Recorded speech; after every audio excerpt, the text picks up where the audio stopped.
adik-adik, untuk para orang tua diharapkan untuk mengambil gambar ketika anaknya sedang melaksanakan ibadah online. Nah, sekarang untuk adik-adik kita berdoa dulu ya sebelum mulai ibadah online-nya. Tuhan, terima kasih Tuhan atas hari yang indah ini ya Tuhan. Saat ini Tuhan kami mau memulai ibadah online kami ya Tuhan. Pimpin kami dari awal hingga akhir ya Tuhan. Dan juga Engkau berkati untuk firman yang akan dibawakan nanti ya Tuhan. Biarlah apa yang difirmankan kami dapat melakukan dalam kehidupan kami sehari-hari. Terima kasih Tuhan Yesus, hanya di dalam nama Tuhan Yesus. Haleluya, amin. Oke adik-adik, kita nyanyiin lagu Hanya Ada Satu Jalan.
Adik-adik, sekarang kita mau mendengarkan firman Tuhan.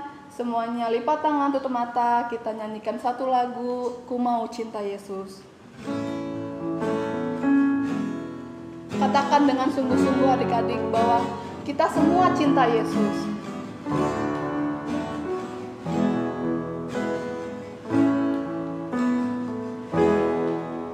Ku mau cinta Yesus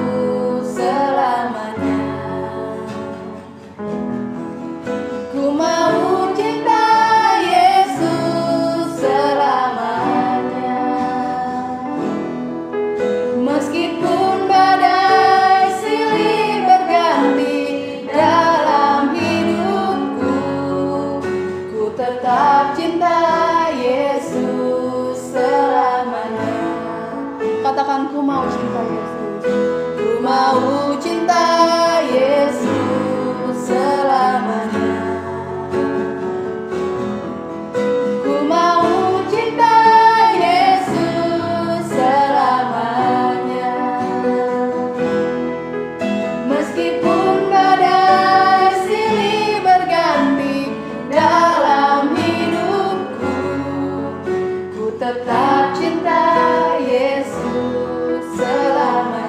Katakan ya Aba, ya Aba, Bapa, ini aku anakmu, layakkanlah seluruh hidupku. Ya Aba, Bapa, ini aku anakmu, pakailah sesuai dengan rencanamu. Kita nyanyiin lagu ini adik-adik dari awal. Ku mau cinta Yesus selamanya. Ku mau cinta Yesus selamanya. Meskipun badai silih berganti dalam hidupku, ku tetap cinta Yesus selamanya. Ya Aba, Bapa, ini aku anakmu, layakkanlah seluruh hidupku. Ya Aba, Bapa, ini aku anakmu, pakailah sesuai dengan rencanamu. Ya Aba, ya Bapa, ya Aba, Bapa, ini aku anakmu, layakkanlah seluruh hidupku. Ya Aba, Bapa, ini aku anakmu, pakailah sesuai dengan rencanamu. Pakailah sesuai dengan rencanamu. Pakailah sesuai dengan rencanamu. Oke adik-adik semuanya lipat tangan, tutup mata, kita mau berdoa. Tuhan Yesus, sebentar lagi kami mau mendengarkan firman-Mu. Engkau berkati biarlah firman-Mu itu dapat tumbuh di hati kami dan juga kami dapat melakukannya dalam kehidupan kami sehari-hari. Engkau berkati ya Tuhan setiap kami supaya kami bisa duduk diam Tuhan dan mendengarkan kebenaran firman-Mu. Terima kasih Tuhan Yesus, hanya di dalam nama Tuhan Yesus. Haleluya. Amin. Nah, buat adik-adik, persembahannya jangan lupa ya dititipkan ke orang tua. Shalom adik-adik, apa kabarnya? Kakak harap kita semua tetap sehat dan dalam perlindungan Tuhan ya. Dan kalian juga tetap semangat di rumah masing-masing. Nah, untuk minggu ini kakak akan menceritakan tentang janji Tuhan dalam ketidakpastian masa depan. Nah, siapa sih di sini yang nggak suka kalau masa depannya nggak pasti? Kakak sih nggak suka ya. Nah, tapi di Alkitab itu ada banyak tokoh-tokoh yang sebetulnya masa depannya itu kalau kita lihat dia tuh belum terlalu pasti loh masa depannya. Tapi apa yang mereka lakukan? Mereka tetap percaya sama Tuhan. Nah, kakak sekarang mau cerita tentang satu tokoh yang dia itu saudaranya banyak banget. Nah, kalau kalian punya saudara berapa di rumah? Mungkin ada yang punya 1, ada yang punya 2, ada yang 3 atau 4. Nah, orang ini dia itu punya saudara, dia punya 10 kakak. Banyak banget ya, 10 kakak dan 1 adik. Nah, siapa ayo kira-kira? Nah, namanya adalah Yusuf. Nah, kita lihat ya di gambar ini, ada tulisannya di Kanaan Bapak Yakub. Nah, Bapak Yakub itu bapaknya si Yusuf ya. Bapak Yakub itu punya 12 anak laki-laki. Banyak banget ya. Udah 12 laki-laki semua juga. Nah, anaknya yang ke-11 bernama Yusuf. Kita bisa lihat nih. Kita sebutin ya satu-satu ya nama kakak-kakaknya dari yang paling tua. Ada yang namanya Ruben, Simeon, Lewi, Yehuda, Dan, Naftali, Gad, Asher, Isakar, Sebulon, terus si Yusuf dan adiknya yang bernama Benyamin. Nah, si Bapak Yakub itu ya dia sayang kepada semua anak-anaknya, tapi dia paling sayang sama yang namanya Yusuf ini. Nah, saking sayangnya kita bisa lihat di sini nih, di gambar ini. Bapak Yakub lebih sayang kepada Yusuf, karena itu Bapak Yakub memberi Yusuf sebuah jubah maha indah. Wah, kita bisa lihat ya di sini ya adik-adik ya. Bajunya warna-warni. Nah, sementara kakak-kakaknya ya bajunya biasa aja sih. Nah, kita bisa lihat di sini Yusufnya senang sekali. Nah, Yusufnya senang sekali. Dia bilang terima kasih Bapak. Nah, tapi kita lihat apa yang terjadi di gambar selanjutnya. Tapi saudara-saudara Yusuf itu merasa iri hati dan benci kepada Yusuf. Nah, kita lihat tuh di gambar ini nih. Lihat Yusufnya lagi seneng, di belakangnya ada kakak-kakaknya lagi cemburu. Ih, apa sih si Yusuf itu? Pasti disayang banget sih sama bapak kita. Gak tahu tuh, kata kakaknya yang lain. Si Yusuf tuh padahal apa spesialnya sih? Nah, tapi Yusufnya tetap sayang sama kakak-kakaknya ini. Meskipun ya mungkin dia sempat dengar omong-omongan kalau kakaknya itu iri hati, tapi Yusufnya tetap sayang. Nah, sampai akhirnya ada satu kejadian. Nah, kita lihat nih. Suatu hari bapaknya si Yusuf itu yang namanya Yakub, dia itu menyuruh si Yusuf, Yusuf, coba kamu samperin ke kakak-kakakmu, mereka lagi mengembalakan kambing dombanya. Nah, kita lihat nih, si Yusufnya akhirnya pergi dan di sini ada tulisannya, lalu Yusuf bertemu saudara-saudaranya sedang mengembalakan kambing domba di Dotan. Nah, kita lihat di sini nih, si Yusuf datang tuh di atas keledai. Mereka bilang, halo kakak-kakak, kata bapak gimana? Baik-baik aja kan kalian? Kok kalian belum pulang-pulang katanya. Nah, tapi kita lihat di sini, bukannya kakak-kakaknya Yusuf itu cemberut semua. Ih, lihat tuh si Yusuf datang, anak kesayangannya si bapak datang. Ih, apaan sih? Mau sok tahu aja sih. Nah, akhirnya pas Yusufnya datang itu, mereka mereka tangkap si Yusuf. Nah, kita lihat di gambar ini nih. Tiba-tiba saudara-saudara Yusuf yang marah itu mengambil jubah maha indah dari Yusuf. Nah, kita lihat nih. Nah, Yusufnya ditangkap, terus jubahnya diambil, terus dirobek, dan si Yusufnya itu dimasukin ke dalam sumur. Kita lihat nih kan ada sumurnya kan di sini. Yusufnya dimasukin ke dalam situ. Mereka bilang di situ, kamu gak usah pulang lagi ke rumah. Kamu ngapain sih? Kamu itu cuman jadi anaknya merepotkan aja. Kita semua kamu itu anak yang sok spesial aja, padahal kamu itu gak ada spesial-spesialnya, kata kakak-kakaknya itu. Mereka marah sekali sama si Yusuf. Nah, terus akhirnya jubahnya itu dirobek dan kita lihat di sini. Nah, agar perbuatan mereka tidak diketahui, jubah Yusuf dicelup sama darah kambing. Kata kakak-kakaknya Yusuf, nanti kita bilang aja ke bapak kalau si Yusuf ini diterkam hewan buas katanya. Oh ya udah nggak apa-apa tuh, ide bagus katanya mereka. Nah, terus Yusufnya diapain? Akhirnya di sini kita lihat si Yusuf itu dijual sama orang Midian. Nah, dan orang Midian ini menjual Yusuf kepada satu orang yang namanya siapa? Potifar. Nah, Potifar itu siapa sih? Dia itu kepala pengawal Raja Firaun di Mesir. Nah, tapi meskipun begitu, apakah Yusuf dia terus jadi ngambek dan terus dia jadi malas-malasan? Enggak loh. Yusuf itu dia tetap melakukan yang terbaik meskipun dia ya di negeri orang. Coba kalian bayangin tiba-tiba kalian harus pergi ke luar negeri dan kalian gak kenal siapa-siapa di situ.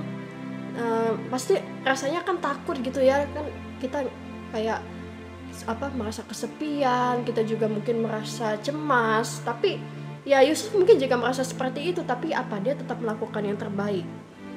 Nah, sampai kita lihat suatu hari, nah di sini kita lihat gambarnya. Suatu hari istri Potifar mengajak Yusuf berbuat jahat, tapi Yusuf menolaknya.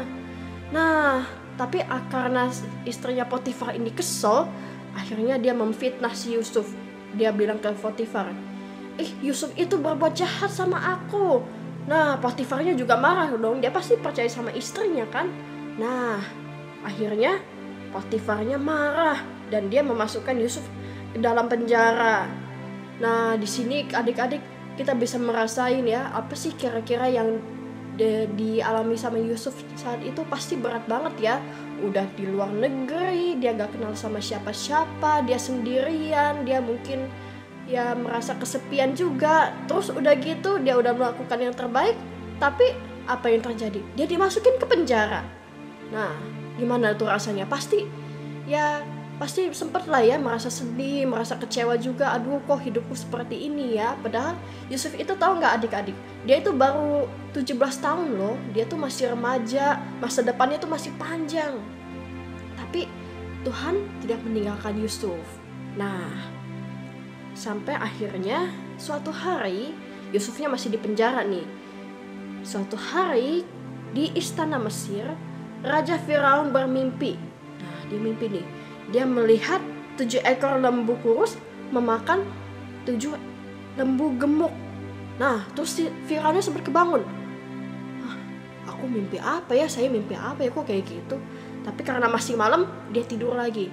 Nah, tapi ada lanjutan mimpinya. Di mimpi yang selanjutnya, Raja Firaun bermimpi lagi melihat ada 7 bulir gandum kurus memakan 7 bulir gandum gemuk. Nah, Firaunnya pas paginya dia terbangun, terus dia mikir gitu, itu apa maksudnya ya? Firaun itu sadar mimpi itu pasti ada maksudnya, ada maknanya. Tapi dia nggak tahu itu maksudnya apa, jadi dia mikir sampai akhirnya dia memanggil para ahlinya lah. Ahlinya ini mencoba mentafsirkan, mungkin Raja Firaun itu mimpinya itu artinya begini. Terus satu lagi bilang, bukan, mungkin arti mimpinya itu kayak gini gitu. Tapi gak ada yang benar-benar bisa mentafsirkan apa sih arti mimpinya si Firaun ini. Nah, sampai akhirnya si Firaun ini dia punya seorang juru minum. Nah, juru minum ini dia itu temennya Yusuf waktu itu, sama-sama di penjara. Nah, tapi si Yusuf ini mentafsirkan mimpi juru minum ini. Jadi juru minuman ini dulu sempat bermimpi dan mimpinya jadi kenyataan. Nah, akhirnya juru minuman ini datang kepada Raja Firaun. Dia memberitahukan, ada seorang Ibrani loh di penjara yang bisa mengartikan mimpi raja. Nah, akhirnya Raja bilang, Firaun itu bilang, yaudah nggak apa-apa, panggil deh siapa itu nama tawanannya. Kata juru minumannya, namanya Yusuf, Raja Firaun. Nah, akhirnya kita lihat nih, Yusufnya masih diborgol sih di sini, tapi kita lihat. Nah, Yusuf mengartikan akan ada datang 7 tahun kelimpahan makanan di Mesir. Nah, itu artinya yang 7 lembu gemuk sama 7 bulir gandum yang gemuk itu. Nah, terus kita lihat di mimpi di gambar selanjutnya. Arti mimpi selanjutnya adalah akan datang juga 7 tahun kelaparan, tidak akan ada makanan di Mesir. Nah, jadi si Yusuf bilang kepada Firaun, tuanku Firaun, jadi untuk selanjutnya kan kita udah tahu nih bakalan ada 7 tahun kelimpahan makanan, kita bakalan panen banyak banget. Nah, terus tapi bakalan ada juga 7 tahun dimana kita nggak bakalan panen apa-apa, kita bakalan mengalami masa-masa kesusahan. Nah, dengan itu Raja Firaun, coba deh kita bikin lumbung-lumbung supaya kita bisa memberi makan bangsa Mesir ketika lagi masa-masa kelaparan itu. Nah, tentunya Yusuf ini dia dikasih hikmat juga ya sama Tuhan ya. Dia emang bisa menafsirkan mimpi, itu semua bukan karena kekuatannya dia, tapi emang karena dikasih talenta sama Tuhan. Nah, si Firaunnya ini seneng dia. Nah, akhirnya ada yang bisa mentafsirkan mimpi saya. Kalau gitu kamu Yusuf, kamu saya angkat menjadi penguasa seluruh tanah Mesir. Jadi si Yusuf ini menjadi wakilnya Firaun di Mesir. Dia itu yang mengelola lumbu-lumbunya, dia yang mengelola panen-panennya selama 7 tahun masa kelimpahan itu, dan selama 7 tahun masa kesukaran dia juga yang mengatur berapa jatah-jatah yang sudah dipanen itu untuk dikasihkan kepada orang Mesir. Dan bahkan orang Israel pun saking mereka melihat Mesir itu makmur, mereka juga datang loh ke Mesir, dan saudara-saudaranya Yusuf juga datang. Nah, akhirnya saudara-saudaranya Yusuf, mereka melihat Yusuf itu sudah menjadi penguasa, mereka pun minta maaf juga kepada Yusuf, dan akhirnya mereka juga bisa bersatu lagi bersatu lagi sebagai satu keluarga gitu ya. Kalian bisa lihat sendiri di Alkitab cerita selengkapnya. Nah, dari sini kakak cuma mau bilang bahwa ya seperti yang kakak udah bilang tadi, Yusuf itu dia tuh masih muda, dia tuh udah dijual ke Mesir sebagai budak lah gitu istilahnya. Udah sebagai budak, dia dimasukkan ke penjara. Apa sih itu yang dirasakan sama Yusuf? Pastinya tidak karuan ya. Tapi apa yang terjadi? Tuhan itu tetap menyertai Yusuf. Karena apa? Yusuf itu tidak pernah melepaskan imannya sama Tuhan, meskipun dia mengalami cobaan yang banyak banget dan dia mengalami kesusahan yang banyak banget ya sebelum dia diangkat menjadi penguasa atas Mesir. Dia itu tetap percaya loh sama Tuhan. Nah, jadi firman kakak dan pesan kakak untuk kalian minggu ini adalah tetap percaya sama Tuhan. Apapun yang terjadi, mungkin masa depan kalian belum tahu seperti apa keadaannya nanti masa depan, atau mungkin kalian juga udah mulai mikirin, nanti mungkin ada yang juga lulus ke SMP kan kelas besar, mungkin lulus ke SMP, mungkin kalian juga nggak tahu nanti kalian mau masuk SMP mana, terus juga sistem belajarnya kayak gimana. Tapi kakak mau ingetin aja, tetap percaya sama Tuhan, karena Tuhan itu tahu yang terbaik untuk kalian. Oke? Seperti dia memimpin Yusuf ini di masa-masa kesusahannya dia, Yusuf tidak meninggalkan Tuhan. Dan kakak juga mau ajak kita semua, ayo jangan pernah tinggalkan Tuhan. Oke?